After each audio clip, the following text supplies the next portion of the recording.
Bu, Pak, kita ini makhluk pintar, nggak ada yang bodoh. Jangan percaya kalau ada yang mengatakan anak bapak, anak ibu bodoh. Jangan percaya. Sudah dilakukan penelitian di Amerika, di Universitas California. Hasilnya apa? Semua manusia pintar. 90% cerdas. 90%. 5% jenius. Jadi kalau ada yang merasa jenius, jangan bangga dulu, cuma 5%. Tuh, 5% lagi telat. Telat itu bukan bodoh, tapi karena pengaruh bagian-bagian tertentu di lingkungannya belum teroptimalkan dua potensi ini. Bahkan dia bisa memilih pengen cerdas atau pengen jenius. Einstein dulu disebut oleh guru sekolahnya dengan kalimat yang sangat kasar. Gak berani saya ungkapkan di masjid karena rumah Allah, kasar sekali. Keluar dia dari sekolahnya, menemukan kitabnya Avicenna, dibaca oleh beliau. Yang dibaca kitab Al-Basair tentang kecepatan cahaya. Bagaimana malaikat turun dari langit ke bumi bolak-balik dengan kecepatan cahaya, diciptakan dari cahaya, turun sekian, dihitung oleh Ibnu Sina, ditemukan oleh Einstein, dipelajari. Beliau memilih pindah dari yang disebut telat, pindah kepada ini yang jenius. Di barangkali anak bapak, anak ibu yang disebut telat macam-macam, mungkin Allah menitipkan sesuatu yang lebih hebat dibanding yang lainnya. Jangan percaya, nggak ada murid yang bodoh, yang ada guru yang kurang kreatif mengajar. Ingat, pintar itu adalah anugerah, bodoh itu pilihan. Maka itu kewajiban kita harus memaksimalkan pengetahuan ini. Kita ini makhluk cerdas, Pak. Di kewajiban kita itu menjaga kecerdasan sampai pulang. Ayo kepintaran kita tampilkan. Antum mau jadi apa aja yang baik-baik bisa. Ahli matematika bisa. Jangan percaya antum disebut telat, bisa. Fisika bisa, keluarkan, pelajari, pahami. Kimia bisa.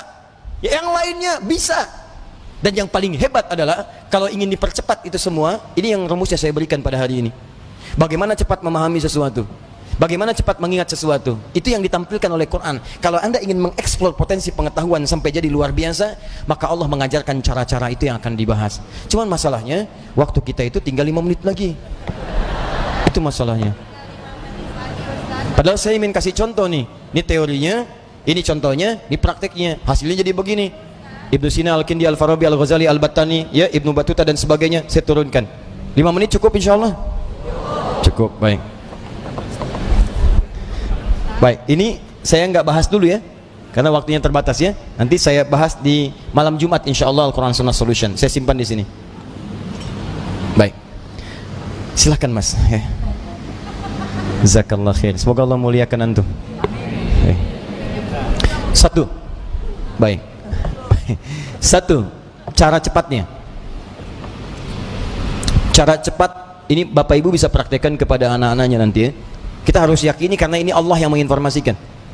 Jadi kita dikasih pengetahuan, kewajiban kita adalah memaksimalkan pengetahuan ini untuk mengoptimalkan fungsi kehidupan di dunia. Kita kan hidup di dunia butuh pengetahuan. Ya, bagaimana mengoptimalkannya? Ini saya percepat. Satu, yang standar dulu, standar. Quran surah Al-Alaq ayat yang pertama.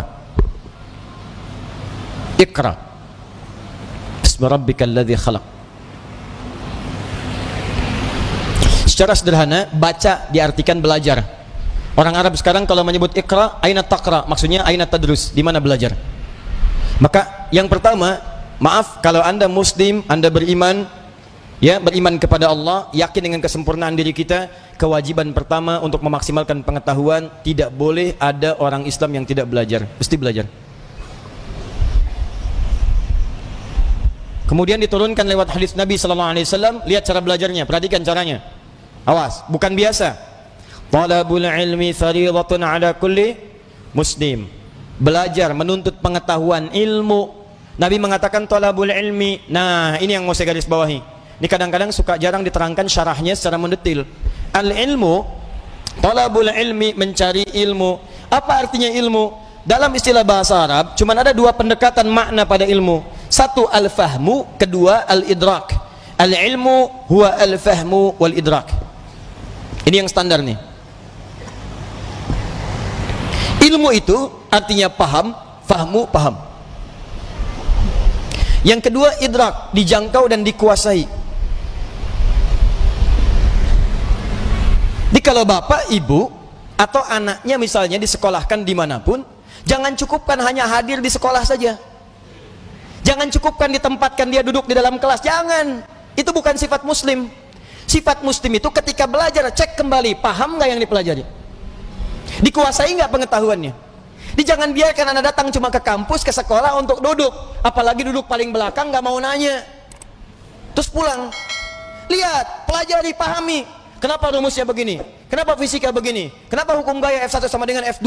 Kenapa gaya ada tekanan F sama dengan berbanding lurus dengan P? Apa hukum Pascalnya? Kenapa bisa begini? Modifikasi lagi, keluarkan rumus cepatnya. Itu sifat muslim. Hadirkan dalam kehidupan. Ya, jadi apa yang Anda ingin pelajari, jangan cukupkan sampai dengan tahu, kita mesti paham. Apalagi yang dipelajari adalah ilmu-ilmu agama, maka berubah kalimatnya langsung dari fahmu jadi fiqhun, fikih. Fiqhun. Kalau Anda ingin berusaha sampai paham, maka diawali dengan tak di depannya, tak tambah tak. Kalau semangat Anda berlipat, ingin benar-benar paham, berlipat semangatnya, tambahkan tasydid sebelum huruf akhirnya. Pakai kaf, tasydidkan. Maka dari fikih jadi tafaqqaha, ya tafaqquhu, tafaqquh. Muncul Quran surah ke-9 At-Taubah, ayat ke-122, paling kiri sebelah bawah di mushaf. Tafaqquh. Falaula nafara min kulli firqatin minhum ta'ifatun liyatafaqahu fid din. Wa ma kana al-mu'minuna liyanfiru kaffah. Tidak semestinya semua orang beriman berjuang ke medan perang semua. Falaula nafara min kulli firqatin minhum ta'ifah. Mesti ada sekelompok orang yang berkonsentrasi di antara mereka, orang-orang beriman. Apa konsentrasinya? Liyatafaqahu fid din, untuk mendalami ad-din. Langsung menggunakan tafaqquh. Yang didalami apa? Ad-din. Apa itu ad-din? Islam. Tahu dari mana? Quran surah ketiga ayat ke-19. Inna ad-dina 'indallahil Islam. Apa itu Islam? Islam turunan-turunan dari amalan. Pokoknya ada 5. Di hadis Muslim, nomor hadis yang ke-8, riwayat Umar bin Khattab radhiyallahu taala anhu. Dari mulai syahadat, dari mulai salat, dari mulai zakat, dari mulai puasa sampai dengan haji. Kalau Anda ingin belajar salat, jangan cukupkan tahu cara takbir. Takbirnya begini ya, ucapkan Allahu Akbar sampai dengan salam. Pertanyaannya, Anda paham nggak yang dibaca? Jangan-jangan selama ini Anda sholat, Anda nggak ngerti yang dibaca. Ruku, Anda nggak ngerti yang dibaca.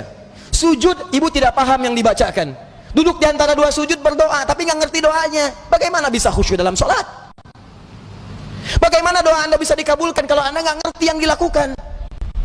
Anda kerja urusan dunia saja, Anda sampai sekolah supaya paham, Pak.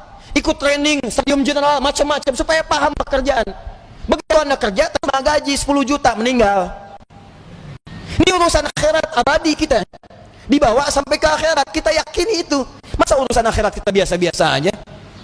Tuh lihat Abu Bakar, sahabat Nabi, kurang apa lagi? Sahabat Nabi, dari awal, mertua Nabi, hidupnya dengan Nabi, hijrahnya mendampingi Nabi, wafatnya dikubur di samping Nabi. Saking pahamnya dengan sholat, takbir, Allahu Akbar, gemetaran tangannya. Ditanya kenapa? Saya mengatakan Allahu Akbar, saya komitmen Allah yang paling besar, tapi saya takut ketika mengucapkan itu saya pernah merasa besar dalam kehidupan, sombong dari orang lain, merasa besar kepala dalam pasangan, merasa yang paling hebat dalam kehidupan, atau yang paling khusyuk dalam sholat. Saya takut, gemetaran Pak, saking pahamnya Allahu Akbar. Kita beda tipis tuh, ke puncak subuh-subuh gemetaran juga. Ya kita mau sampai kapan sholat gak paham? Haji itu, dari sekian yang haji berangkat, paham nggak yang dikerjakan?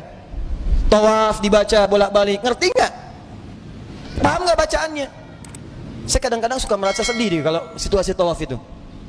Kenapa sih travel tidak mengajarkan sesuatu yang maksimal? Ayo, Anda akan ditanya oleh Allah Subhanahu Wa Taala. Mereka tuh sudah jual kebunnya, ada jual tanahnya, ada jual pakaian-pakaian untuk datang ke sana.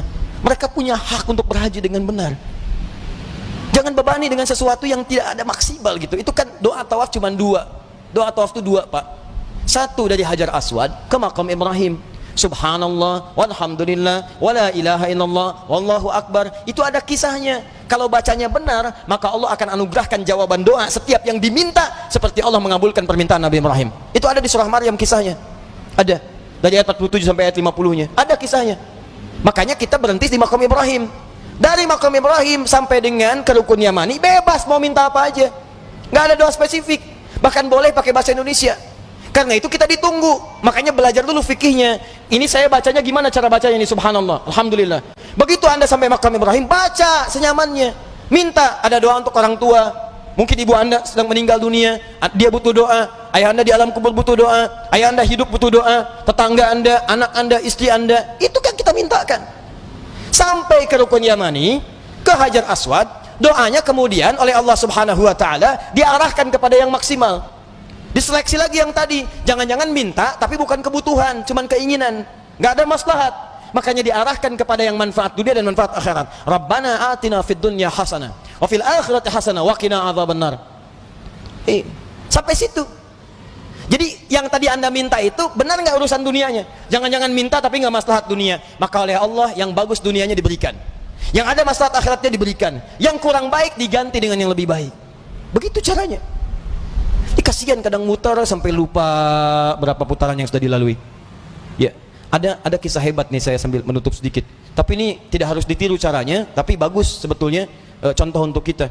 Ada anak muda bu datang ke Ka'bah, dia belum nikah tuh, Cenyidodo sampai ke sana, sampai di Multazam, dia berdoa. Bener, pakai bahasa dia ngerti. Coba mungkin caranya tidak harus seperti ini, deh.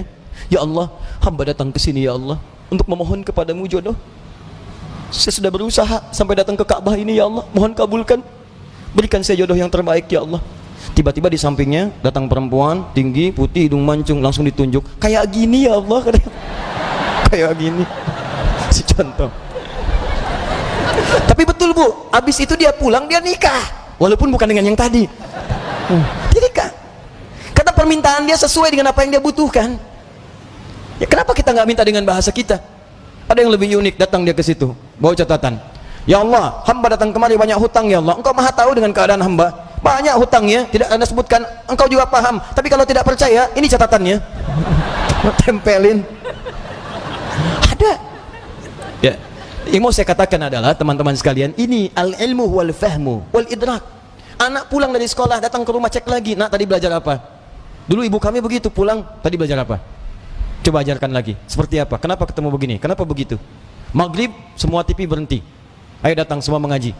Mau lari kemanapun akan dikejar bu. Saya pernah sembunyi di bawah lemari, dikejar. Cari, mana katanya?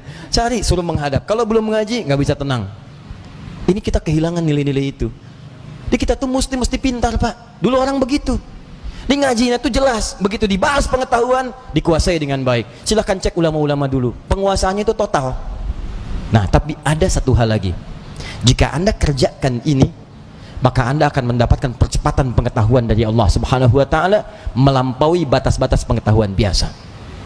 Apakah kemudian tips yang diberikan oleh Al-Quran sebagai petunjuk itu, ini yang paling penting kita dapatkan. Tapi sayang, waktunya habis, kita harus berjumpa dengan kesempatan yang berikutnya.